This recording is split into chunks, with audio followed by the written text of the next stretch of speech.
Hi hello everyone, welcome to my channel Srushti tutorial for maths. ನಾನು ಇವತ್ತು PSTR exam 2015ರಲ್ಲಿ ನಡೆದಂತಹ ಪರೀಕ್ಷೆಯಲ್ಲಿ ಕ್ವಶನ್ ಪೇಪರ್ ಯಾವ ರೀತಿ ಇತ್ತು, ಸೊ ಆ ಒಂದು ಕ್ವಶನ್ ಪೇಪರ್ ಹೇಗೆ ಸಾಲ್ವ್ ಮಾಡೋದು ಅನ್ನೋದಕ್ಕೆ ಸಂಬಂಧಪಟ್ಟ ಹಾಗೆ ಮೊದಲ 60 ಪ್ರಶ್ನೆಗಳನ್ನು ಹಿಂದಿನ ವಿಡಿಯೋದಲ್ಲಿ ನಿಮ್ಮ ಜೊತೆ ಹಂಚ್ಕೊಂಡಿದ್ದೀನಿ.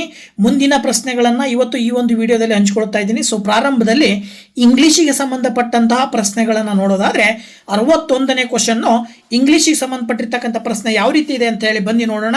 ಸೊ ನೋಡಿ, ಮೊದಲನೇ ಕ್ವಶನ್ ಇಂಗ್ಲೀಷ್ನಲ್ಲಿ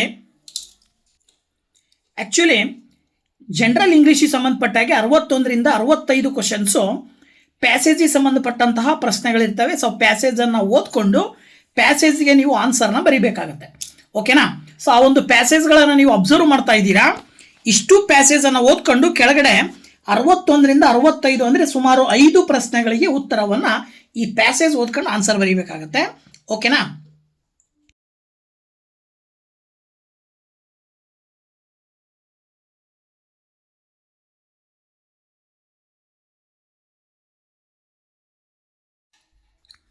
ಸೊ 61ನೇ question dolphins swim like fish ಅಂತ ಕೊಟ್ಟಿದ್ದಾರೆ.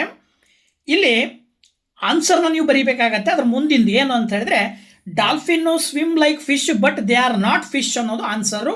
3ನೇ ಆಪ್ಷನನ್ನು ನೀವು ಸೆಲೆಕ್ಟ್ ಮಾಡ್ತೀರಾ. ಓಕೆನಾ?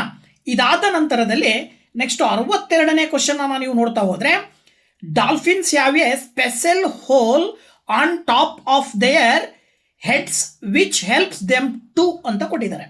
ಅಂದರೆ ಇಲ್ಲಿ ಡಾಲ್ಫಿನ್ಸ್ಗಳಿಗೆ ಮೇಲ್ಗಡೆ ಒಂದು ಸ್ಪೆಷಲ್ ಹೋಲ್ ಇದೆ, ಗೊತ್ತಾಯ್ತಲ್ವ, on the top of their heads. So which helps them ಅಂದರೆ ಇದು ಯಾವುದಕ್ಕೆ ಸಹಾಯ ಮಾಡುತ್ತಪ್ಪ ಅಂತ ಹೇಳಿದ್ರೆ, ಕೆಳಗಡೆ ಕೊಟ್ಟಿರುವ ಆಪ್ಷನ್ಗಳು ಮತ್ತು ನಿಮಗೆ ಅಲ್ಲಿ ಪ್ಯಾಸೇಜಲ್ಲಿ ಕೊಟ್ಟಿರ್ತಕ್ಕಂಥದ್ರ ಆಧಾರದ ಮೇಲೆ ನೀವು ಇಲ್ಲಿ ಒಂದು ಆಪ್ಷನನ್ನು ಚೂಸ್ ಮಾಡ್ತೀರಾ. ಏನಪ್ಪ ಆನ್ಸರ್ ಅಂತ ಹೇಳಿದ್ರೆ, 3ನೇ ಆಪ್ಷನಲ್ಲಿ ಇರ್ತಕ್ಕಂಥದ್ದು ಯಾವುದು ಅಂದರೆ blow air in and out and thus breathe ಅಂತೇಳಿ ನಿಮಗೆ ಪ್ಯಾಸೇಜಲ್ಲಿ ಆ ಒಂದು ಆನ್ಸರ್ನ ಕೊಟ್ಟಿರ್ತಾರೆ. ಸೊ ಅದನ್ನು ಹುಡುಕಿ ಆನ್ಸರ್ನ ನೀವು ಇಲ್ಲಿ ಬರೀಬೇಕಾಗತ್ತೆ. 3ನೇ ಆಪ್ಷನನ್ನು ಆಯ್ಕೆ ಮಾಡ್ತೀರಾ. ಇದಾದ ನಂತರದ ಕ್ವಶನ್ 63ನೇ ಕ್ವಶನ್ ಏನು ಹೇಳ್ತಾ ಇದೆ ಅಂತ ನೋಡೋದಾದ್ರೆ, the third paragraph shows that ಅಂತ ಕೊಟ್ಟಿದ್ದಾರೆ. ಅಂದರೆ 3ನೇ ಪ್ಯಾರಾಗ್ರಾಫ್ ಏನು ಹೇಳ್ತಾ ಇದೆಯಪ್ಪ ಅಂತ ಅಂದರೆ, dolphins are very clever and that they can be trained ಅಂಥೇಳಿ ಆ ಒಂದು ಪ್ಯಾರಾಗ್ರಾಫಲ್ಲಿ ಕೊಟ್ಟಿದ್ದಾರೆ. ಸೊ ಅದರ ಆಧಾರದ ಮೇಲೆ ಕೊಟ್ಟಿರುವ 4 ಆಪ್ಷನಲ್ಲಿ ನೀವು ಒಂದನ್ನು ಆಯ್ಕೆ ಮಾಡಬೇಕು. ನೆಕ್ಸ್ಟ್ ಕ್ವಶನ್ ಅನ್ನು ನೋಡೋದಾದ್ರೆ 64ನೇ ಕ್ವಶನ್ ಏನು ಹೇಳ್ತಾ ಇದೆಯಪ್ಪ ಅಂತ ಅಂದರೆ, ಇಲ್ಲಿ it would be strange to see dolphin swimming by itself. This sentence means, ಇದರ ಅರ್ಥ ಏನಪ್ಪ ಅಂದರೆ, dolphins like to move around together in a group ಅಂತ ಹೇಳಿ ಅರ್ಥವನ್ನು ಕೊಡುತ್ತೆ. ಸೊ 2ನೇ ಆಪ್ಷನ್ ಅನ್ನು ನೀವು ಆಯ್ಕೆ ಮಾಡ್ತೀರಾ. ಇನ್ನು 65ನೇ ಕ್ವಶನ್ ಇನ್ನೊಂದು ಪ್ಯಾರಾಗ್ರಾಫಿಗೆ ಸಂಬಂಧಪಟ್ಟಿದ್ದು. The 5th paragraph tells us that. 5ನೇ ಪ್ಯಾರಾಗ್ರಾಫು ನಮಗೇನು ಹೇಳ್ತಾ ಇದೆಯಪ್ಪ ಅಂತ ಹೇಳಿದ್ರೆ, ಅಂದರೆ ಈ ಒಂದು ಸಂಪೂರ್ಣ ಸಾರಾಂಶವನ್ನು ನಾವು ನೋಡಿದಾಗ ನಾವೇನು ತಿಳ್ಕೊಬೇಕಾಗತ್ತೆ ಅಂದರೆ, ನಾವೇನು ಅರ್ಥ ಮಾಡ್ಕೊಳ್ಬೇಕು ಅಂತಕ್ಕಂಥದ್ದನ್ನು ನೋಡೋದಾದರೆ, ಆ ಒಂದು ಪ್ಯಾರಾಗ್ರಾಫ್ ನಮಗೆ ಏನು ಹೇಳ್ತಾ ಇದೆ ಅಂತ ನೋಡಿದರೆ, ಕೊಟ್ಟಿರುವ 4 ಆಪ್ಷನ್ಗಳಲ್ಲಿ 4ನೇ option the shark is the only creature that the dolphin treats as on enemy ಅಂಥೇಳಿ ಆ ಒಂದು ಲಾಸ್ಟ್ 5th ಪ್ಯಾರಾಗ್ರಾಫು ನಮಗೆ ತಿಳಿಸುತ್ತೆ. ಓಕೆನಾ? ಸೊ ಇದಿಷ್ಟು ಪ್ಯಾರಾಗ್ರಾಫಿಗೆ ಸಂಬಂಧಪಟ್ಟಂತಹ ಪ್ರಶ್ನೆಗಳು 61ರಿಂದ 65. ಇನ್ನು ಇದೇ ಇಂಗ್ಲೀಷ್ ಜನರಲ್ ಇಂಗ್ಲೀಷಿಗೆ ಸಂಬಂಧಪಟ್ಟ ಹಾಗೆ ಗ್ರಾಮರ್ ಪಾಯಿಂಟ್ಸನ್ನು ಆಧಾರವಾಗಿಟ್ಟುಕೊಂಡು ಪ್ರಶ್ನೆಗಳನ್ನು ನೋಡೋದಾದರೆ 66ನೇ ಕ್ವಶನ್ ಬಂದುಬಿಟ್ಟು ಏನು ಹೇಳ್ತಾ ಇದೆಯಪ್ಪ ಅಂದರೆ, ವೆರಿ ಸಿಂಪಲ್ ಆಗಿರ್ತಕ್ಕಂಥದ್ದು. A synonym for ambition is ಅಂತ ಕೊಟ್ಟಿದ್ದಾರೆ. ಅಂದರೆ ಆಂಬಿಷನ್ ಎನ್ನುವಂತಹ ಪದದ ಸಮನಾರ್ಥಕ ಪದವನ್ನು ನಾವಿಲ್ಲಿ ಬರೀಬೇಕಾಗತ್ತೆ. ಸೊ ಆಂಬಿಷನ್ ಪದದ ಸಮನಾರ್ಥಕ ಪದವನ್ನು ನೀವು ನೋಡ್ತಾ ಹೋಗೋದಾದರೆ ಕೆಳಗಡೆ 4 ಆಪ್ಷನ್ ಕೊಟ್ಟಿದ್ದಾರೆ.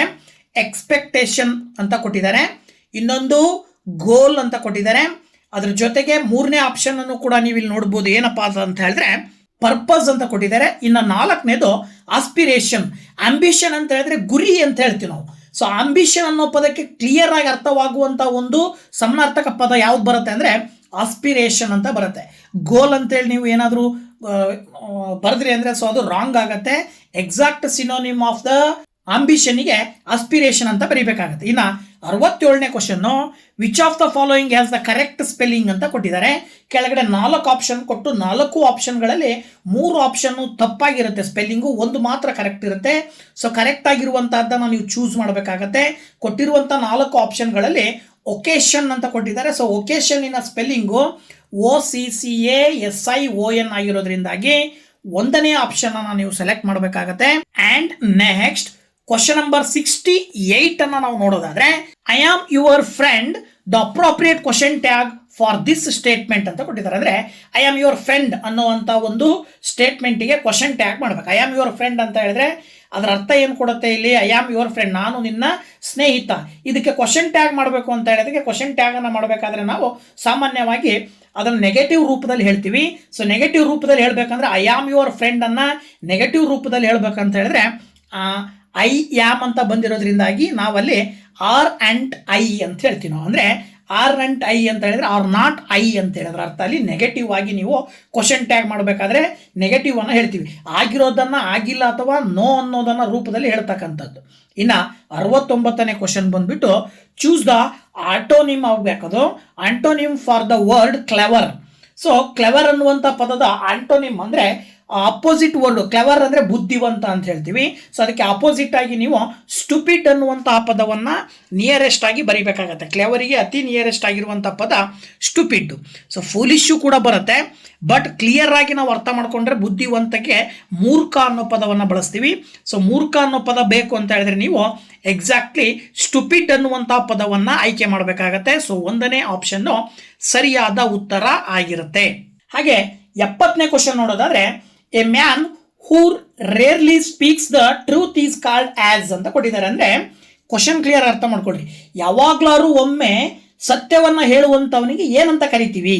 ಸೊ ಯಾವಾಗ್ಲಾರು ಒಮ್ಮೆ ಸತ್ಯವನ್ನು ಹೇಳುವಂಥವನ್ನ ನಾವು ಸುಳ್ಳುಗಾರ ಅಂತ ಕರಿತೀವಿ. ಅದಕ್ಕೆ ಕನ್ನಡದಲ್ಲಿ ಇಂಗ್ಲೀಷ್ನಲ್ಲಿ ಹೇಳೋದಾದ್ರೆ ಲಿಯರ್ ಅಂತ ಹೇಳ್ಬಿಟ್ಟು ಕರಿತೀವಿ, LIAR. ಸೊ ದಟ್ 2ನೇ ಆಪ್ಷನ್ನ ನೀವು 70ನೇ ಪ್ರಶ್ನೆಗೆ ಆಯ್ಕೆ ಮಾಡ್ತೀರಾ. 2ನೇ ಆಪ್ಷನ್ನು ಸರಿಯಾದ ಉತ್ತರ ಆಗಿರುತ್ತೆ. ಹಾಗೇನೆ ನೆಕ್ಸ್ಟ್ ಬಂದ್ಬಿಟ್ಟು 71ನೇ ಕ್ವಶನ್ ಅನ್ನು ನೋಡೋದಾದ್ರೆ, Pradeep gave dash 1000 rupee to dash honest boy ಅಂತ ಕೊಟ್ಟಿದ್ದಾರೆ. ಸೊ ಇಲ್ಲಿ ಕೊಟ್ಟಿರುವಂತಹ ಗ್ಯಾಪ್ ಅಲ್ಲಿ ನೀವು ಏನು ಫಿಲ್ ಮಾಡ್ತೀರಾ ಅಂದ್ರೆ ಪ್ರಿಪೋಸಿಷನ್ ಅನ್ನು ಹಾಕಬೇಕು. ಸೊ ಯಾವ ಪ್ರಿಪೋಸಿಷನ್ ಅನ್ನು ಹಾಕ್ತೀರಾ ಅಂತಕ್ಕಂಥದ್ದು. ಡ್ಯಾಶ್ ಗೇವ್ ಆದ್ಮೇಲೆ ಡ್ಯಾಶ್ ಇದೆ, ಟು ಆದ್ಮೇಲೆ ಡ್ಯಾಶ್ ಇದೆ. ಸೊ ಇಲ್ಲಿ ನೀವು ಬ್ಲ್ಯಾಂಕ್ಸ್ ಅನ್ನ ಫಿಲ್ ಮಾಡಬೇಕು ಅಂತ ಹೇಳಿದ್ರೆ ಕೆಳಗಡೆ ನಿಮಗೆ 4 ಆಪ್ಷನ್ ಇದಾವಲ್ವಾ. ಸೊ ಆ 4 ಆಪ್ಷನ್ ಅಲ್ಲಿ ಯಾವ ಆಪ್ಷನ್ ಅನ್ನ ನೀವು ಚೂಸ್ ಮಾಡ್ತೀರಾ? ಆನ್ ಎ ಅಂತಿದೆ. ಅಂದರೆ ನೀವು ಆರ್ಟಿಕಲ್ಸ್ ಅನ್ನು ಕೊಟ್ಟಿದ್ದಾರೆ ನಿಮಗೆ. ಇಲ್ಲಿ ಯಾವ ಆರ್ಟಿಕಲ್ ಅನ್ನು ಬಳಸ್ತೀರಾ? ಆನ್ ಎ ಇದೆ ಅಥವಾ ಎ ಆನ್. ಆಕ್ಚುಲಿ A1 ಅಂತ ಬರಬೇಕಲ್ಲಿ. ಹಾಗಾಗಿ ಫಸ್ಟ್ ಎ ಹಾನೆಸ್ಟ್ ಬಾಯ್ ಹಿಂದ್ಗಡೆ ಆನ್ ಬರುತ್ತೆ. AEIOU ಇದ್ದಾಗ ಆನ್ ಬಳಸ್ತೀವಿ, ಬಟ್ ಅಲ್ಲಿ ಹೆಚ್ಚಿದೆ ಅಂತ ಹೇಳಿದ್ರೆ ಹೆಚ್ಚನ್ನು ನಾವು ಪ್ರೊನೌನ್ಸ್ ಮಾಡಬೇಕಾದ್ರೆ ಕಾನ್ಸ್ಟೆಂಟ್ ಆಗಿಡೋದ್ರಿಂದಾಗಿ ಅಲ್ಲಿ ಎ ಆನ್ ಬಳಸಬೇಕಾಗತ್ತೆ. 72ನೇ question, a stitch in time dash 9 choose the correct word to complete the sentence ಅಂತ ಕೊಟ್ಟಿದ್ದಾರೆ. ಅಲ್ಲಿ ನೀವು ಸೇವ್ಸ್ ಅನ್ನೋ ಪದವನ್ನು ಬಳಸಬೇಕಾಗತ್ತೆ. ಸೊ 3ನೇ ಆಪ್ಷನ್ನು ಸರಿಯಾದ ಉತ್ತರ ಆಗತ್ತೆ. ಇದಾದ ನಂತರ ನೆಕ್ಸ್ಟ್ ಕ್ವಶನ್ ಅನ್ನು ನೀವು ನೋಡೋದಾದ್ರೆ, identify grammatically the correct sentence ಅಂತ ಕೊಟ್ಟಿದ್ದಾರೆ. ಕೆಳಗಡೆ 4 ಆಪ್ಷನ್ನು ಕೊಟ್ಟಿರುವ 4 ಆಪ್ಷನ್ಗಳನ್ನು ನೋಡ್ತಾ ಹೋದಾಗ ಐ ವಿಯರ್ ನ್ಯೂ ಕ್ಲಾತ್ಸ್ ಅಂತಿದೆ, ಐ ವರ್ ನ್ಯೂ ಕ್ಲಾತ್ಸ್ ಅಂತಿದೆ, ಹಿ ವರ್ ನ್ಯೂ ಕ್ಲಾತ್ಸ್ ಅಂತಿದೆ. ಇಲ್ಲಿ ಅರ್ಥ ಏನು ಕೊಡ್ತಾ ಇದೆ ಅಂತ ಹೇಳಿದ್ರೆ ನಾನು ಬಟ್ಟೆಯನ್ನು ಉಡ್ತಾ ಇದ್ದೀನಿ ಅನ್ನೋ ಅರ್ಥ ಕೊಡುತ್ತೆ. ಅದು ಕ್ಲಿಯರ್ ಆಗಿ ಒಂದು ಸೆಂಟೆನ್ಸ್ ರೂಪದಲ್ಲಿ ಇದೆ. ಇನ್ನು ಕೆಳಗಿರೋ 3 ಪದಗಳು ಅರ್ಥ ಕೊಡೋದಿಲ್ಲ. ಹಾಗಾಗಿ 1ನೇ ಆಪ್ಷನ್ ಅನ್ನು ಸೆಲೆಕ್ಟ್ ಮಾಡಬೇಕು ಆನ್ಸರ್ ಅಂತ ಹೇಳಿ. ಇನ್ನು 74ನೇ question, he is dash university professor. ಇಲ್ಲಿ ಆರ್ಟಿಕಲ್ ಅನ್ನು ಬಳಸಬೇಕು. ಯಾವ ಆರ್ಟಿಕಲ್ ಬಳಸ್ತೀರಾ? ಯೂನಿವರ್ಸಿಟಿ ಅನ್ನುವಂಥದ್ದು ಒಂದು ವಸ್ತು ಅಂತ ತಗೊಂಡ್ರೆ ಅಲ್ಲಿ ಒಂದು ಅನ್ನುವಂಥ ಪದವನ್ನು ಬಳಕೆ ಅರ್ಥ ಕೊಡುವಂಥ ಒಂದು ಆರ್ಟಿಕಲ್ ಅನ್ನು ಬಳಸಬೇಕು. ಹಾಗಾಗಿ ಎ ಅಂತ ಬಳಸಬೇಕು. He is A university professor ಅನ್ನುವಂತಹ ಒಂದು ಲೆಟರ್ ಅನ್ನು ಬಳಸಬೇಕಂದ್ರೆ ಆರ್ಟಿಕಲ್ ಅನ್ನು ಬಳಸಬೇಕು. ಹಾಗಾಗಿ ಎ ಅನ್ನುವಂಥದ್ದು 2ನೇ ಆಪ್ಷನ್ ಅಲ್ಲಿ ಇದೆ. ಸೊ ದಟ್ 2ನೇ ಆಪ್ಷನ್ ಅನ್ನು ನೀವು ಚೂಸ್ ಮಾಡಬೇಕಾಗತ್ತೆ. ಓಕೆ. ಸೊ ಈ ರೀತಿಯಲ್ಲಿ ಆರ್ಟಿಕಲ್ಸ್ಗಳನ್ನು ಬಳಸಲಿಕ್ಕೆ ಸಂಬಂಧಪಟ್ಟ ಹಾಗೆ ಒಟ್ಟಾರೆ ಗ್ರಾಮರ್ಸನ್ನು ಇಂಗ್ಲಿಷ್ ಗ್ರಾಮರ್ನ ಚೆನ್ನಾಗಿ ಅರ್ಥ ಮಾಡ್ಕೊಂಡಿರಬೇಕು. 75ನೇ ಕ್ವಶನ್ ನೋಡಿ, opposite meaning of the word ancient. Ancient ಅಂದ್ರೆ ಏನು? ಪುರಾತನ ಅಂತ. ಸೊ ಪುರಾತನಕ್ಕೆ ವಿರುದ್ಧ ಪದ ಯಾವ್ದಾಗತ್ತೆ? ಆಧುನಿಕ. ಸೊ ಆಧುನಿಕ ಅಂದ್ರೆ ಯಾವ ಒಂದು ಕೆಳಗಡೆ ಕೊಟ್ಟಿರುವ 4ರಲ್ಲಿ ಯಾವ್ದು ಆಪ್ಷನ್ ಅನ್ನು ಸೆಲೆಕ್ಟ್ ಮಾಡಬೇಕು ಅಂದ್ರೆ ಮಾಡರ್ನ್ ಅಂದ್ರೆ ಆಧುನಿಕ. ಹಾಗಾಗಿ 3ನೇ ಆಪ್ಷನ್ ಸರಿಯಾಗಿರುತ್ತೆ 75ನೇ ಪ್ರಶ್ನೆಗೆ. ಇದೇ ರೀತಿನಲ್ಲಿ ನೆಕ್ಸ್ಟ್ ಕ್ವಶನ್ ಅನ್ನ ನೀವು ನೋಡೋದಾದ್ರೆ 76ನೇ ಪ್ರಶ್ನೆ ಏನ್ ಹೇಳ್ತಾ ಇದೆಯಪ್ಪ ಅಂತಂದ್ರೆ, I dash my teeth twice yesterday ಅಂದ್ರೆ ನಾನು ನನ್ನ ಹಲ್ಲುಗಳನ್ನ 2 ಬಾರಿ ಏನ್ ಮಾಡ್ತೀನಿ? ಕ್ಲೀನ್ ಮಾಡ್ತೀನಾ, ಕ್ಲೀನ್ಡ, ವಿಲ್ ಕ್ಲೀನ್ ಅಂತಿದೆ. ಹಿಂದೆ ನಡೆದಿರೋದ್ರಿಂದಾಗಿ ಅಂದ್ರೆ ಪಾಸ್ಟ್ ಟೆನ್ಸ್ ಅನ್ನ ನೀವು ಹೇಳ್ತಾ ಇರೋದ್ರಿಂದಾಗಿ ಕ್ಲೀನ್ಡ್ ಅನ್ನುವಂತಹ ಪದವನ್ನ ಬಳಕೆ ಮಾಡಬೇಕಾಗತ್ತೆ. ಓಕೆನಾ? ಇದಾದ ನಂತರದಲ್ಲಿ ನೆಕ್ಸ್ಟ್ ಕ್ವಶನ್ ಅನ್ನ ನೀವು ನೋಡೋದಾದ್ರೆ, religious people pray to God every day ಅಂತಿದೆ. ದ ಅಂಡರ್ಲೈನ್ ವರ್ಡ್, ಇಲ್ಲಿ ಅಂಡರ್ಲೈನ್ ಮಾಡಿರ್ತಕ್ಕಂಥದ್ದು ಪ್ರೇ ಅಂತಕ್ಕಂಥ ಪದಕ್ಕೆ ಅಂಡರ್ಲೈನ್ ಮಾಡಿದೀವಿ ಅಂತ ತಿಳ್ಕೊಂಡ್ರೆ, ಪ್ರೇ ಅನ್ನುವಂಥ ಪದ ಇಲ್ಲಿ ಏನಾಗಿದೆ ಅಂದ್ರೆ ಕೆಲಸ ಮಾಡ್ತಾ ಇರೋದು. ಪ್ರೇ ಅಂದ್ರೆ ಒಂದು ಕಾರ್ಯವನ್ನ ನಿರ್ವಹಿಸ್ತಾ ಇದ್ದಾರೆ. ಸೊ ನಿರ್ವಹಿಸುವ ಕಾರ್ಯಕ್ಕೆ ನಾವು ಏನಂತ ಕರಿತೀವಿ ಅಂದ್ರೆ ವರ್ಬ್ ಅನ್ನೋ ಪದವನ್ನ ಬಳಕೆ ಮಾಡ್ತೀವಿ. ಹಾಗಾಗಿ 77ನೇ ಕ್ವಶನ್ಗೆ 2ನೇ ಆಪ್ಷನ್ ಅಲ್ಲಿ ವರ್ಬ್ ಅಂತಿದೆಯಲ್ವಾ, ಸೊ ವರ್ಬ್ ಅನ್ನುವಂತಹ ಪದವನ್ನ ಆಯ್ಕೆ ಮಾಡಬೇಕು. ಪ್ರೇ ಅನ್ನುವಂಥದ್ದು ಒಂದು ವರ್ಬ್ ಆಗಿದೆ ಅಂತೇಳಿ ಅರ್ಥ.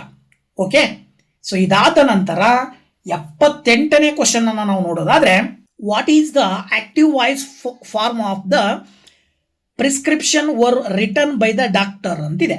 ಅಂದ್ರೆ ಇಲ್ಲಿ ಡಾಕ್ಟರ್ ಬರೆದಿರ್ತಕ್ಕಂತಹ ಪ್ರಿಸ್ಕ್ರಿಪ್ಷನ್, ಇದನ್ನು ಆಕ್ಟಿವ್ ವಾಯ್ಸ್ ಅಲ್ಲಿ ಹೇಳೋದಾದ್ರೆ ಕೊಟ್ಟಿರುವಂತ 4 ಆಪ್ಷನ್ಗಳನ್ನ ನೀವು ನೋಡಿದಾಗ ಆಕ್ಚುಯಲ್ ಆಗಿ ಆಕ್ಟಿವ್ ವಾಯ್ಸ್ ಅಲ್ಲಿ ಬರೆದ್ರೆ ಇದು ಈ ಒಂದು ಸೆಂಟೆನ್ಸ್ ಅನ್ನ ಏನಾಗುತ್ತೆ? The doctor wrote the prescriptions ಅಂತ ಆಗತ್ತೆ. ಸೊ ಆಪ್ಷನ್ 1 ನೀವು ಸರಿಯಾದ ಉತ್ತರ ಅಂತೇಳಿ ಆಯ್ಕೆ ಮಾಡಬೇಕಾಗತ್ತೆ 78ನೇ ಪ್ರಶ್ನೆಗೆ.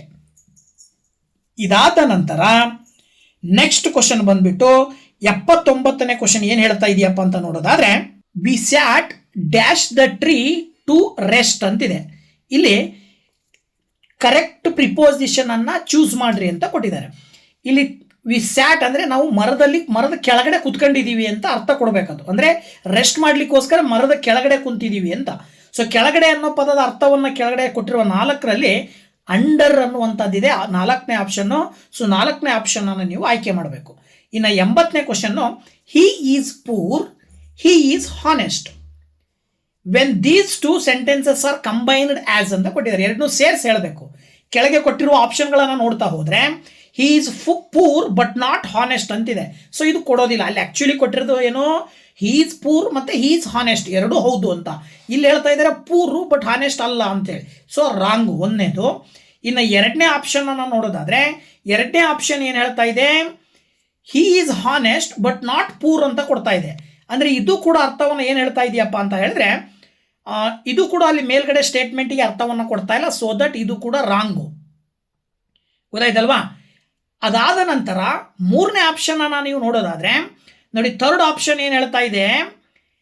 In spite of his poverty he is honest ಅಂದ್ರೆ ತಾನು ಬಡತನದಲ್ಲಿದ್ದರೂ ಕೂಡ ಪ್ರಾಮಾಣಿಕವಾಗಿದ್ದಾನೆ ಅಂತಕ್ಕಂಥ ಅರ್ಥವನ್ನ ಕೊಡುತ್ತೆ. ಓಕೆನಾ?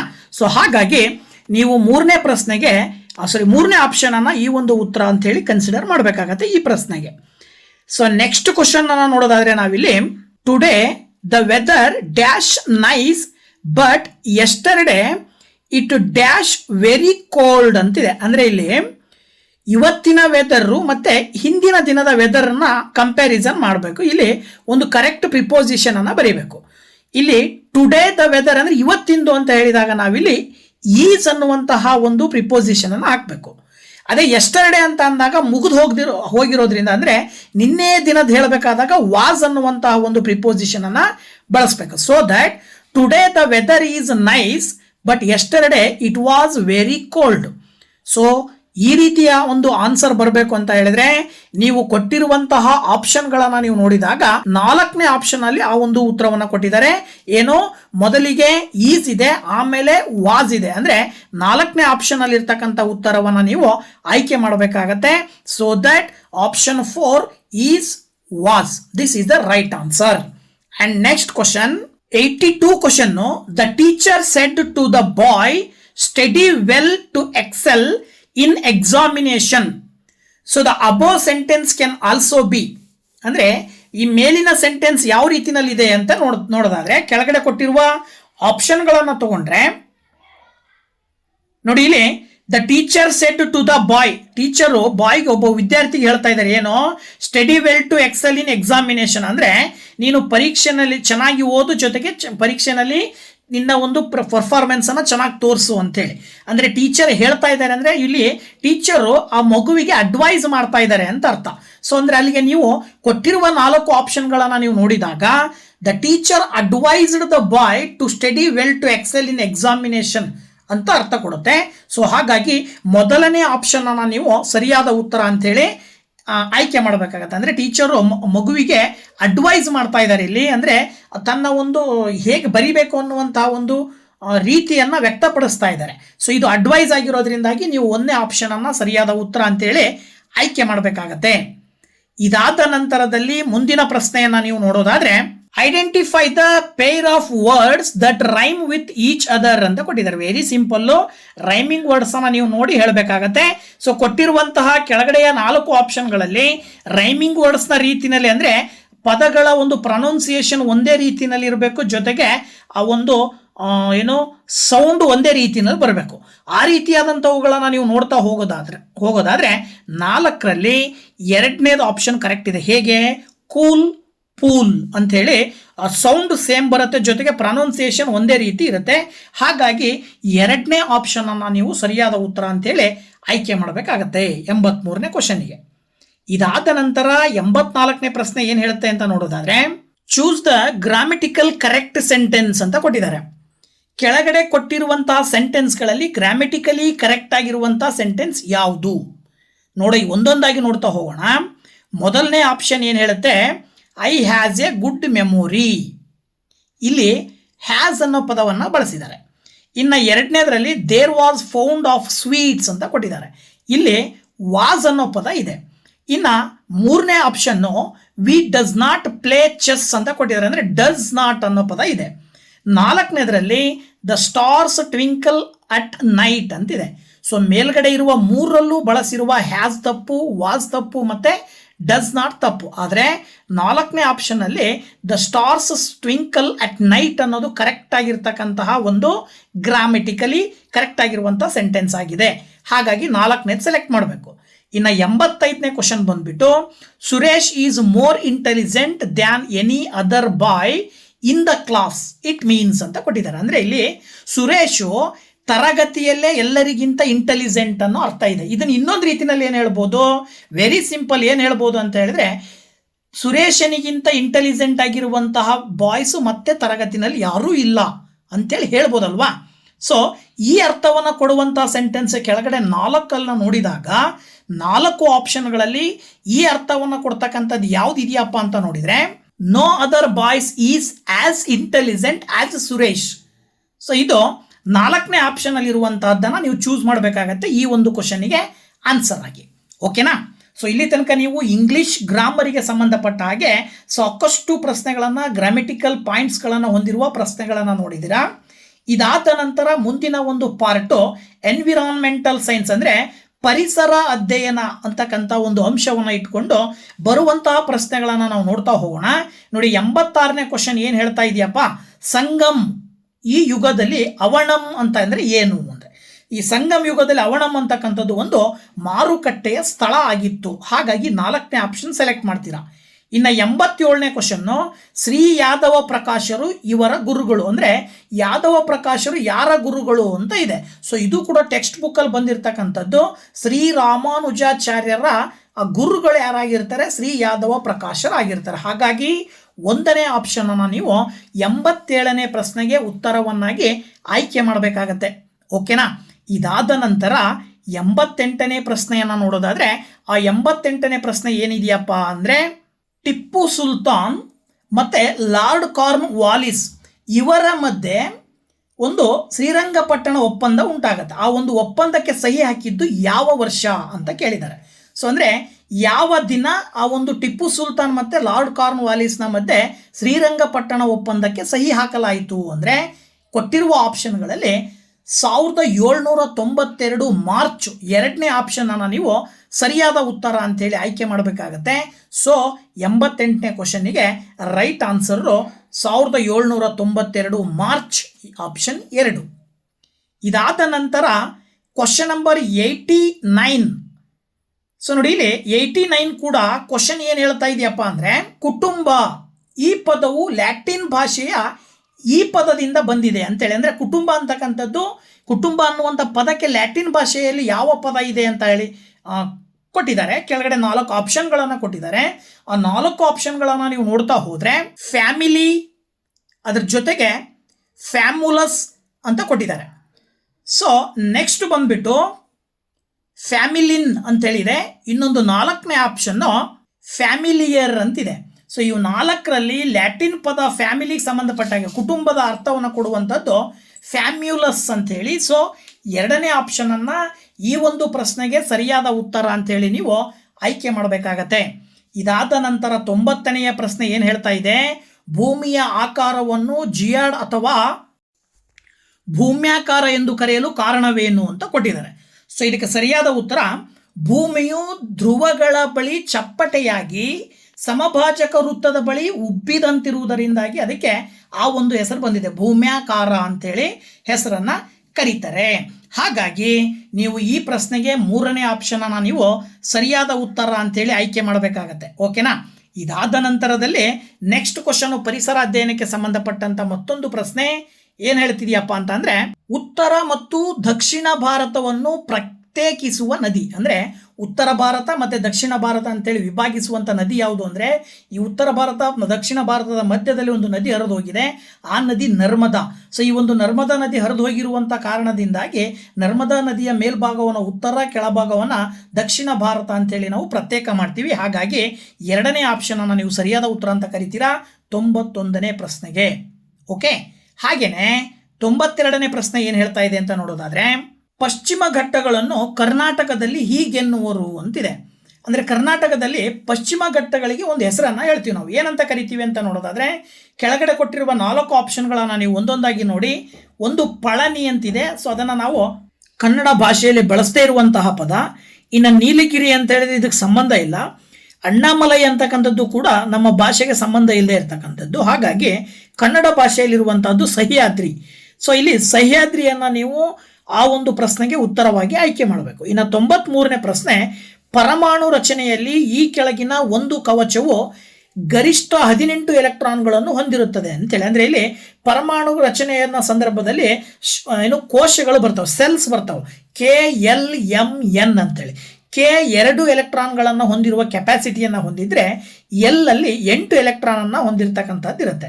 ಇನ್ನು N ಅಂತಂದು ಆಮೇಲೆ KL ಆದಮೇಲೆ M ಬರುತ್ತೆ. Mನಲ್ಲಿ 18 ಎಲೆಕ್ಟ್ರಾನ್ಗಳನ್ನು ಹೊಂದಿರಲಿಕ್ಕೆ ಸಾಧ್ಯ. ಹಾಗಾಗಿ ನೀವು M ಅಂತಕ್ಕಂಥದ್ದನ್ನು ಆನ್ಸರ್ ಅಂತ ಬರೀಬೇಕು. ಇನ್ನು 94ನೇ ಕ್ವಶನ್ನು, ಅತಿ ಹೆಚ್ಚು ಕ್ಯಾಲೋರಿ ಮೌಲ್ಯ ಹೊಂದಿರುವ ಇಂಧನ.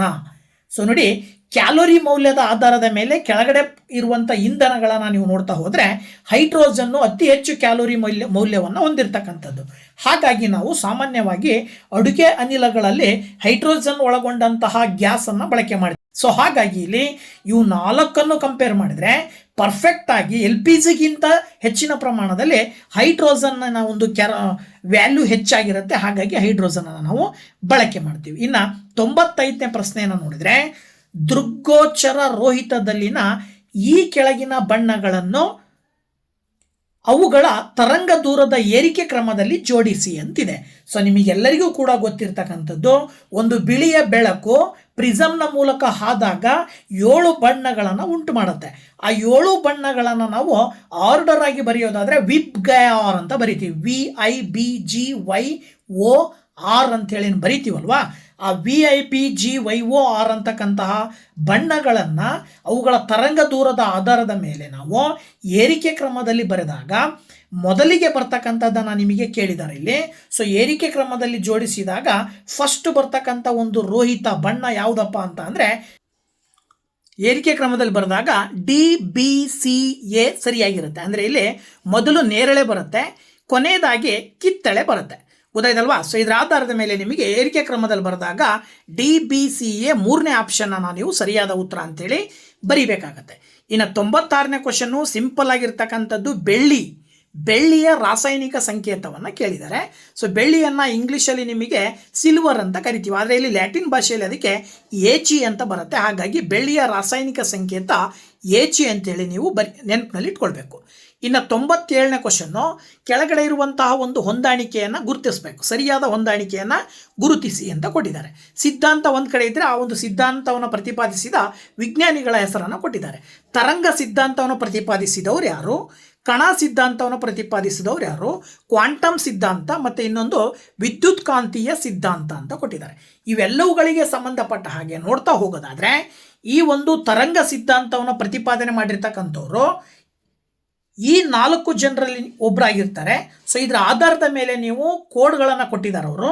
ಆ ಕೋಡ್ಗಳಲ್ಲಿ ನೀವು ಒಂದು ಪರ್ಫೆಕ್ಟ್ ಆಗಿರುವಂಥದ್ದು ಸರಿಯಾದಂಥದ್ದನ್ನು ಆಯ್ಕೆ ಮಾಡಬೇಕಾಗತ್ತೆ. ಸೊ ಕೊಟ್ಟಿರುವ 4 ಆಪ್ಷನ್ಗಳನ್ನು ನೋಡ್ತಾ ಹೋದರೆ ನೋಡಿ, 1ನೇದಕ್ಕೆ ಸಿ, 2ಕ್ಕೆ ಎ, 3B, 4D ಅಂತ ಕೊಟ್ಟಿದ್ದಾರೆ. ಇನ್ನು 2ನೇ ಆಪ್ಷನನ್ನು ನೋಡೋದಾದರೆ 1A, 2B, 3C, 4D ಇದೆ. ಓಕೆನಾ. ಇನ್ನು 3ನೇದು 1C, 2D, 3B ಮತ್ತು 4A ಅಂತ ಕೊಟ್ಟಿದ್ದಾರೆ. ಹಾಗೆ 4ನೇ ಆಪ್ಷನ್ ಒಂದನ್ನು ನೋಡೋದಾದರೆ 1A, 2D, 3C ಜೊತೆಗೆ 4B ಇದೆ. ಸೊ ಆ ಸಿದ್ಧಾಂತಗಳ ಆಧಾರದ ಮೇಲೆ ವಿಜ್ಞಾನಿಗಳನ್ನು ಕಂಪ್ಯಾರಿಸನ್ ಮಾಡಿದರೆ ನೀವು 3ನೇ ಆಪ್ಷನನ್ನು ಸರಿಯಾದ ಉತ್ತರ ಅಂತ ಹೇಳ್ತೀರಾ. 1C, 2D, 3B, 4A. ಇನ್ನು 98ನೇ ಕ್ವಶನ್ನು, ಮಲೇರಿಯಾ ರೋಗಕ್ಕೆ ಕಾರಣವಾದ ಸೂಕ್ಷ್ಮ ಜೀವಿ ಯಾವುದು? ಸೊ ಕೆಳಗಡೆ 4 ಆಪ್ಷನ್ ಕೊಟ್ಟಿದ್ದಾರೆ. ಸೊ 4 ಆಪ್ಷನ್ಗಳಲ್ಲಿ ವೈರಸ್ ಇದೆ, ಬ್ಯಾಕ್ಟೀರಿಯಾ ಇದೆ, ಪ್ರೋಟೋಜೋವಾ ಇದೆ, ಹಾಗೆ 4ನೇದು ಫಂಗೈ. ಸೊ ಇವು 4ರಲ್ಲಿ ಆಪ್ಷನ್ ಸರಿಯಾಗಿರುವಂಥದ್ದು ಪ್ರೋಟೋಜೋವಾ. ಸೊ ಹಾಗಾಗಿ ನೀವು ಪ್ರೋಟೋಜೋವಾವನ್ನು 3ನೇ ಆಪ್ಷನ್ನು ಸರಿಯಾದ ಉತ್ತರ ಅಂತೇಳಿ ಆಯ್ಕೆ ಮಾಡಬೇಕಾಗತ್ತೆ. ಇದಾದ ನಂತರದಲ್ಲಿ 99ನೇ ಕ್ವಶನ್ ಬಂದ್ಬಿಟ್ಟು, ಇಸ್ರೋ ಸಂಸ್ಥೆಯು ಚಂದ್ರಯಾನ ಉಪಗ್ರಹವನ್ನು ಉಡಾವಣೆ ಮಾಡಿದ ದಿನಾಂಕ ಯಾವುದು ಅಂತ ಕೇಳಿದ್ದಾರೆ. ಸೊ ಇಸ್ರೋ ಸಂಸ್ಥೆ ಚಂದ್ರಯಾನ ಉಪಗ್ರಹವನ್ನು ಉಡಾವಣೆ ಮಾಡಿದ್ದು ಸರಿಸುಮಾರು 22 ಅಕ್ಟೋಬರ್ 2008. ಹಾಗಾಗಿ 1ನೇ ಆಪ್ಷನನ್ನು ನೀವು 99ನೇ ಕ್ವಶನ್ಗೆ ಸರಿಯಾದ ಉತ್ತರ ಅಂತೇಳಿ ಆಯ್ಕೆ ಮಾಡಬೇಕಾಗತ್ತೆ. ಓಕೆನಾ. ನೆಕ್ಸ್ಟ್ ಕ್ವಶನ್ನು, ಕೋಶ ಸಿದ್ಧಾಂತವನ್ನು ಪ್ರತಿಪಾದಿಸಬಹುದವರು ಯಾರು ಅಂತೇಳಿ. ಸೊ ಇದಕ್ಕೆ ಉತ್ತರ ಜೇಕಬ್ ಫೀಟನ್ ಮತ್ತು ಥಿಯೋಡರ್ ಪ್ಯಾನ್ ಅಂತೇಳಿ ನೀವು ಉತ್ತರವನ್ನು ಆಯ್ಕೆ ಮಾಡಿ ಬರಿಬೇಕಾಗತ್ತೆ. ಇದಾದ ನಂತರ 101ನೇ ಕ್ವಶನು, ಡ್ರಾಸೆರಾ ಅಂದರೆ ಕೀಟಹಾರಿ ಸಸ್ಯದಲ್ಲಿ ಈ ಕೆಳಗಿನ ಒಂದು ಪೋಷಕಾಂಶದ ಕೊರತೆ ಇರುತ್ತಂತೆ. ಯಾವುದಪ್ಪ ಅದು ಅಂದರೆ ಕೆಳಗಡೆ ಕೊಟ್ಟಿದ್ದಾರೆ ಆಪ್ಷನ್ನು, ಕ್ಯಾಲ್ಸಿಯಂ ಇದೆ, ಹಾಗೇನೆ ಮೆಗ್ನೀಷಿಯಂ ಇದೆ, ಸಾರಜನಕ ಇದೆ, ಹಾಗೆ ಅಯೋಡಿನ್ ಇದೆ. ಸೊ ಇವು 4ರಲ್ಲಿ ಕೊರತೆ ಇರುವಂಥದ್ದು ಸಾರಜನಕ. ಸೊ ಆ ಸಾರಜನಕದ ಕೊರತೆಯನ್ನು ನೀಗಿಸಿಕೊಳ್ಳಿಕ್ಕೋಸ್ಕರನೇ ಅವು ಏನು ಮಾಡ್ತವೆ, ಕೀಟಗಳನ್ನು ಆಹಾರವನ್ನಾಗಿ ಸೇವಿಸ್ತವೆ. ಓಕೆನಾ. ಸೊ ಇದಾದ ನಂತರದಲ್ಲಿ 102ನೇ ಕ್ವಶನ್ ಹೇಳ್ತಾ ಇದೆ, ಈ ಕೆಳಗಿನ ಒಂದು ಜೀವಿಯ ಜೀವಂತ ಪಳೆಯುಳಿಕೆಗೆ ಏನಂತೀವಿ ಸಾಕ್ಷಿಯಾಗಿದೆ ಅಂತ ಹೇಳ್ತಿದ್ದಾರೆ. ಅಂದರೆ ಈ ಕೆಳಗಿನ ಯಾವುದು ಒಂದು ಜೀವಿಯ ಜೀವಂತ ಪಳೆಯುಳಿಕೆಗೆ ಸಾಕ್ಷಿಯಾಗಿದೆ, ಜೀವಂತವಾಗಿರುವಂಥ ಒಂದು ಪಳೆಯುಳಿಕೆ ಆಗಿದೆ. ಯಾವುದದು ನೋಡಿ, 4 ಆಪ್ಷನಲ್ಲಿ ಒಂದು ಪಿಗ್ಮಿಶ್ರು ಅಂತಿದೆ. ಇದಾದ ನಂತರದಲ್ಲಿ 2ನೇ ಆಪ್ಷನ್ ಕೊಟ್ಟಿದ್ದಾರೆ ನಿಮಗೆ ಏನಪ್ಪ ಅಂತ ಅಂದರೆ ಆರ್ಕಿಯೋಪೆರಿಕ್ಸ್ ಅಂತ ಕೊಟ್ಟಿದ್ದಾರೆ. ಇನ್ನು 3ನೇ ಆಪ್ಷನ್ ಬಂದ್ಬಿಟ್ಟು ಗಿಬ್ಬನ್ ಅಂತಿದೆ. ಹಾಗೇನೆ 4ನೇದು ಪೆರಿಪ್ಯಾಟಸ್ ಅಂತಿದೆ. ಸೊ ಇವು 4ರಲ್ಲಿ ಜೀವಂತವಾಗಿರುವಂಥ ಪಳೆಯುಳಿಕೆ ಸಾಕ್ಷಿ ಯಾವುದಪ್ಪ ಅಂದರೆ ಅದು ಪೆರಿಪ್ಯಾಟಸ್. ಸೊ 4ನೇ ಆಪ್ಷನ್ ಅನ್ನ ನೀವು ಸರಿಯಾದ ಉತ್ತರ ಅಂತೇಳಿ ಈ ಒಂದು ಪ್ರಶ್ನೆಗೆ ಆಯ್ಕೆಯನ್ನು ಮಾಡಬೇಕಾಗತ್ತೆ. ಇನ್ನು 103ನೇ ಕ್ವಶನ್ನು, ಕರ್ನಾಟಕದ ನಯಾಗರ ಎಂದು ಹೆಸರಾದ ಜಲಪಾತ ಯಾವುದು ಅಂತ ಕೊಟ್ಟಿದ್ದಾರೆ. ಸೊ ಕೆಳಗಡೆ ಕೊಟ್ಟಿರುವ 4 ಆಪ್ಷನ್ಗಳನ್ನು ನೋಡಿದಾಗ ಒಂದು ಅಬ್ಬಿ ಜಲಪಾತ ಇದೆ, ಹಾಗೇನೆ ಜೋಗ ಜಲಪಾತ ಇದೆ. ಇದಾದ ನಂತರ 3ನೇದು ಬಂದ್ಬಿಟ್ಟು ಉಂಚಳ್ಳಿ ಜಲಪಾತ ಇದೆ, ಹಾಗೇನೆ 4ನೇದು ಗೋಕಾಕ್ ಜಲಪಾತ ಅಂತಿದೆ. ಸೊ ಈ ಒಂದು 103ನೇ ಪ್ರಶ್ನೆಗೆ ಕರ್ನಾಟಕದ ನಯಾಗರ ಅಂತೇಳಿ ಯಾವುದನ್ನು ಕರೀತಾರೆ ಅಂದರೆ ಗೋಕಾಕ್ ಜಲಪಾತವನ್ನ ಆ ಹೆಸರಿನಿಂದ ಕರೀತಾರೆ. ಹಾಗಾಗಿ 4ನೇ ಆಪ್ಷನ್ ಅನ್ನು ಆಯ್ಕೆ ಮಾಡಬೇಕು. ಇನ್ನು ನಾವು 104ನೇ ಪ್ರಶ್ನೆ, ನಿತ್ಯ ಹರಿದ್ವರ್ಣ ಕಾಡುಗಳ ಪ್ರಮುಖ ಲಕ್ಷಣ ಅಂತ ಕೊಟ್ಟಿದ್ದಾರೆ. ಸೊ ನಿತ್ಯ ಹರಿದ್ವರ್ಣ ಕಾಡುಗಳ ಪ್ರಮುಖ ಲಕ್ಷಣಗಳನ್ನ ನೀವಿಲ್ಲಿ ಹೇಳೋದಾದ್ರೆ ಮರಗಳು ಎತ್ತರವಾಗಿ ಹಾಗೂ ದಟ್ಟವಾಗಿ ಬೆಳೆಯುತ್ತವೆ ಅಂತಿದೆ. ಇನ್ನೊಂದು, ಚಳಿಗಾಲದ ತರುವಾಯ ಎಲೆಗಳು ಉದುರುತ್ತವೆ ಅಂತಿದೆ. ಇನ್ನೊಂದು, ಕೆಲವು ಕಡೆ ಸೂರ್ಯನ ಕಿರಣಗಳು ನೆಲಕ್ಕೆ ತಲುಪುವುದಿಲ್ಲ ಅಂತಿದೆ. 4ನೇದು ಬಿಳಿಲುಗಳಿಂದ ಕೂಡಿರುವ ಸಸ್ಯಗಳಿರುತ್ತವೆ ಅಂತ ಕೊಟ್ಟಿದ್ದಾರೆ. ಸೊ ಇವು 4 ಸ್ಟೇಟ್ಮೆಂಟ್ಗಳಲ್ಲಿ 1, 2 ಮತ್ತು 3 ಸರಿ ಅಂತ ಒಂದು ಹೇಳಿದ್ರೆ, ಇನ್ನೊಂದು ಏನು ಹೇಳುತ್ತಪ್ಪ ಅಂತ ಅಂದ್ರೆ 1 ಮತ್ತು 2 ಮಾತ್ರ ಸರಿ ಅಂತ ಹೇಳುತ್ತೆ. 3ನೇ ಆಪ್ಷನ್ ಏನು ಕೊಟ್ಟಿದ್ದಾರೆ 1 ಮತ್ತು 4 ಸರಿ ಅಂತ ಕೊಟ್ರೆ, 4ನೇ ಆಪ್ಷನ್ 2, 3 ಮತ್ತು 4 ಸರಿ ಅಂತ ಕೊಟ್ಟಿದ್ದಾರೆ. ಸೊ ಈ 4 ಆಪ್ಷನ್ ಅಲ್ಲಿ ನೀವು ಒಂದು ಆಪ್ಷನ್ ಅನ್ನು ಆಯ್ಕೆ ಮಾಡೋದಾದ್ರೆ ಸರಿಯಾದ ಉತ್ತರ 1 ಮತ್ತು 4, 3ನೇ ಆಪ್ಷನ್ ಸರಿಯಾದ ಉತ್ತರ ಆಗಿರುತ್ತೆ. ಓಕೆನಾ. ಇನ್ನು 105ನೇ ಪ್ರಶ್ನೆ, ತನ್ನ ಆಳ್ವಿಕೆಯ ಕಾಲದಲ್ಲಿ 8 ಬಗೆಯ ಚಿನ್ನದ ನಾಣ್ಯಗಳನ್ನು ಜಾರಿಯಲ್ಲಿ ತಂದ ಗುಪ್ತ ದೊರೆ ಯಾರು ಅಂತ ಕೊಟ್ಟಿದ್ದಾರೆ. ಅಂದ್ರೆ ತಾನು ಆಳ್ವಿಕೆ ಮಾಡುವ ಸಂದರ್ಭದಲ್ಲಿ 8 ರೀತಿಯಾದಂಥ ಬೇರೆ ಬೇರೆಯ ಚಿನ್ನದ ನಾಣ್ಯಗಳನ್ನು ಜಾರಿಯಲ್ಲಿ ತಂದಂತಹ ಒಬ್ಬ ಗುಪ್ತ ದೊರೆ. ಆ ಗುಪ್ತ ದೊರೆ ಯಾರು ಅಂತಕ್ಕಂಥದ್ದನ್ನ ನಿಮಗೆ ಪ್ರಶ್ನೆಯನ್ನ ಕೇಳಿದ್ದಾರೆ. ಜೊತೆಗೆ ಕೆಳಗಡೆ 4 ಆಪ್ಷನ್ಗಳನ್ನು ಕೂಡ ಕೊಟ್ಟಿದ್ದಾರೆ. ಆ ಕೊಟ್ಟಂತಹ 4 ಆಪ್ಷನ್ಗಳನ್ನು ನೀವು ಒಂದೊಂದಾಗಿ ನೋಡ್ತಾ ಹೋಗೋದಾದ್ರೆ, 1ನೇಯ ಚಂದ್ರಗುಪ್ತ ಅಂತಿದ್ರೆ, 2ನೇ ಆಪ್ಷನ್ ಬಂದ್ಬಿಟ್ಟು 2ನೇಯ ಚಂದ್ರಗುಪ್ತ, ಹಾಗೆ 3ನೇಯ ಆಪ್ಷನ್ನು ಸಮುದ್ರಗುಪ್ತ, ಜೊತೆಗೆ 4ನೇ ಆಪ್ಷನ್ ಇನ್ನೊಬ್ರು ಕೊಟ್ಟಿದ್ದಾರೆ ಸ್ಕಂದಗುಪ್ತ ಅಂತೇಳಿ. ಈ 4 ಜನರಲ್ಲಿ ಸಮುದ್ರಗುಪ್ತ 8 ರೀತಿಯ ನಾಣ್ಯಗಳನ್ನ ಜಾರಿಗೆ ತರ್ತಾನೆ. ಹಾಗಾಗಿ 3ನೇ ಆಪ್ಷನ್ ಅನ್ನು ಆಯ್ಕೆ ಮಾಡಬೇಕು. ಓಕೆ. ಸೊ ಇಲ್ಲಿಯವರೆಗೂ ಇಂಗ್ಲಿಷ್ ಜೊತೆಗೆ ಪರಿಸರ ಅಧ್ಯಯನಕ್ಕೆ ಸಂಬಂಧಪಟ್ಟಂತಹ ಹಲವು ಪ್ರಶ್ನೆಗಳು 2015ರ ಪರೀಕ್ಷೆಯಲ್ಲಿ ಬಂದಂಥ ಪ್ರಶ್ನೆಗಳನ್ನು ನಿಮ್ಮ ಜೊತೆ ಡಿಸ್ಕಷನ್ ಮಾಡಿದ್ದೀನಿ. ಸೊ ಇನ್ನೂ ಹೆಚ್ಚಿನ ಪ್ರಶ್ನೆಗಳಿದ್ದಾವೆ. ಆ ಮುಂದಿನ ಹಂತದಲ್ಲಿ ಇನ್ನು ಉಳಿದಂತಹ ಪ್ರಶ್ನೆಗಳನ್ನು ನಿಮ್ಮ ಜೊತೆ ಡಿಸ್ಕಷನ್ ಮಾಡ್ತೀನಿ. ಸೊ ವಿಡಿಯೋ ಇಷ್ಟ ಆದರೆ ಲೈಕ್ ಮಾಡಿ, ಶೇರ್ ಮಾಡಿ, ಜೊತೆಗೆ ಕಮೆಂಟ್ ಮಾಡಿ ಅಂತ ಹೇಳ್ತಾ, ಮುಂದಿನ ವಿಡಿಯೋದಲ್ಲಿ ಮತ್ತೊಮ್ಮೆ ನಿಮ್ಮ ಜೊತೆಗೆ ಸೇರ್ಕೊಳ್ತೀನಿ. ಅಲ್ಲಿ ತನಕ ವೆಯ್ಟ್ ಮಾಡ್ತಾ ಇರಿ ಅಂತ ಹೇಳ್ತಾ, thank you very much. Bye bye.